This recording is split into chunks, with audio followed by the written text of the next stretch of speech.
এই যে বিএনপি এবং 11 দলীয় জোটের মাঠের যে দূরত্ব, এটা অনেকে বলেন যে আসলে এটা একটা লোক দেখানো ব্যাপার, কারণ তারা ভেতরে ভেতরে তাদের যে মৈত্রীতা, তাদের যে বন্ধুত্ব, সেটা অক্ষুণ্ণ আছে এবং মোটামুটি সবাই ভালো ধরনের সুবিধাজনক অবস্থানে আছেন, বিশেষ করে সংসদে যারা আছেন।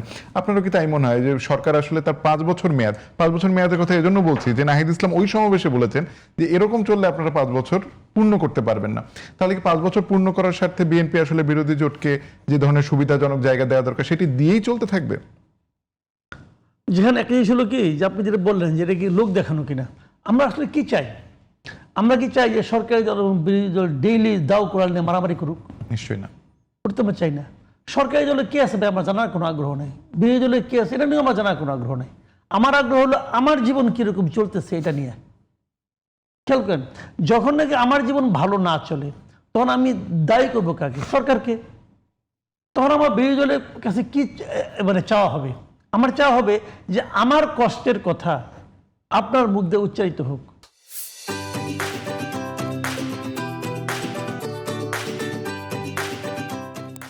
কিন্তু বিরোধী দলের কাছে আর কিছু চাই না। আমি সরকারের কাছে কি চাই? যে আমার জীবনযাপন যেন সহজ হয়। আপনার কাছে আমার প্রার্থনা না যে আপনার বাসায় যা বাজার করে দিয়ে আসেন, এটা আমি চাই না। আমার ইনকাম আমিই করব, আমার বাজারটা আমিই করব, আপনি আমাকে ডিস্টার্ব করেন না। এটা সরকারের কাছে আমার প্রার্থনা। আর বিরোধী দলের কাছে প্রার্থনা, যদি সরকার আমার চাহিদা না মেটায়, আমার কথাটা আপনি বলেন আমার হয়ে। এখন আমার কথা কেউ শুনবে না, আমি তো পাবলিক, আমার কণ্ঠস্বর তো আমার ঘরের বাইরে যায় না। তো আমার কথাটা আপনি আমার হয়ে বলেন, এটা আমরা চাই। তো বিরোধী দলের কাছে আমি এটাই চাই। আমি চাই না বিরোধী দল দাও করাল নিয়ে যে মারামারি আরম্ভ করে গাছ খাই। তাহলে আমাদের তো দেশ চলবে কেমন? সারাদিন খেলে মারামারি দেখবো আমরা, আর জনগণ আমরা রেফারি হয়ে খেলে বাসি বুধুমু। এটা তো আমাদের চাইতে না, আমার রেফারি হওয়ার কোনো আগ্রহ নাই। আপনারা করেন, কিন্তু দেশটা ঠিক মতো চালান, জনগণের কথাগুলি বিরোধী দল বলুক, এটা আমরা কিন্তু চাই। যে কথাটা মঞ্জু ভাই বলেন, এটা কিন্তু একটা মারাত্মক কথা। আমি কিন্তু বিরোধী দলের সব কথা কাজ পছন্দ করি না। তারা কি নিয়ে আলোচনা করে না করে, এর আলোচনা বিরোধী দল হলো আমার এই বিদ্যুৎ বিল নিয়ে, এর আলোচনা হলো আমার দ্রব্যমূল্য নিয়ে। তেল গ্যাস দ্রব্যমূল্য কিন্তু ভয়ঙ্কর অবস্থা, বাজার সবাই করেন ভাই টেপ প্রান্ত, ভয়ঙ্কর অবস্থা। তো আমি এইগুলো নিয়ে আলোচনা চাই তাদের কাছ থেকে। তারা আলোচনা করছে জুলাই সনদ নিয়ে, তাও আলোচনা লোকে শুনবে কেন জানেন? আমি বলি আপনাকে, আমি কারণটা বলি। দেখেন, আমরা আজকে আমাকে একজন দোকানদার বলতেছে ভাই জিনিসপত্র আমার এখানে, আমার এই এলাকায় অনেক মেস টেস আছে আর কি, তারা বলতেছে আমার এখানে অনেক লোক না ওই মাসেরটা নিয়ে যায়, বাকিতে নেয়। মুদির দোকান আর কি, সবই পাওয়া যায় তার এখানে, তেল চাল ডাল আলু পেঁয়াজ সব পাওয়া যায়, গ্রোসারি। হ্যাঁ, গ্রোসারি দোকান আর কি। তো ওইকে মাস শেষে একবার দেয়। ওইকে লোকে এখন, আমি বললাম আপনার সমস্যাটা কি?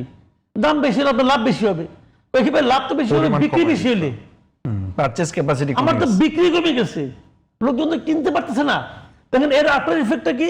মানুষ কম খাবে, মানুষ কম খেলে মানুষের আয়ু কমে যাবে, মানুষের জীবন কঠিন হয়ে যাবে। বাস্তবতা কিন্তু এটা আপনি একদিনে বুঝবেন না, কিন্তু আস্তে আস্তে বুঝবেন। তো এই সমস্যাগুলোর মধ্যে কিন্তু আমরা পড়তেছি, এই কথাগুলি কে বলবে? এখন আমি আপনাকে বলি, শুনেন, একটা সিম্পল কথা বলি।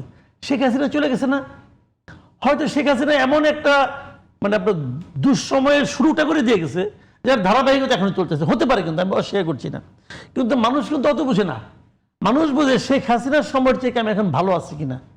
মানুষ কিন্তু কম্পেয়ার করবে যে ইউনূস সাহেব যদি শেখ হাসিনার চেয়ে ভালো চালাইতে পারতেন, তাহলে লোকে কিন্তু শেখ হাসিনাকেই ভুলে যেত এবং ওটাকে খারাপ মনে করতো।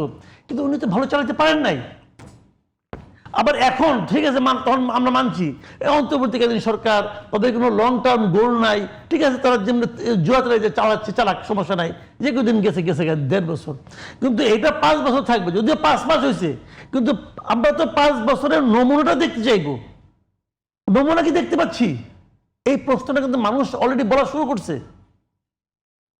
আমার কাছে আজকে অনেকে বলা শুরু করছে যে আপনারা কি করতেছেন, আপনারা কি তার যে ভালো চালাচ্ছেন?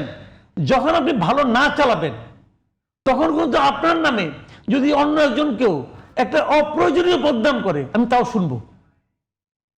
যদি আপনি ভালো চালাতে না পারেন, জুলাই আন্দোলনে আলাপ করবো, আমি শুনবো। অমুক আন্দোলনে আলাপ করবো, আমি শুনবো। আপনাকে বলবো আপনি প্রতারণা করছেন, আমরা এটাও শুনবো। কারণ মূল জায়গাটা কোথায়? আপনি আমার মূল চাহিদাটা মেটাতে পারেন নাই, ওইটা মিটান, কোনো সমস্যা নাই।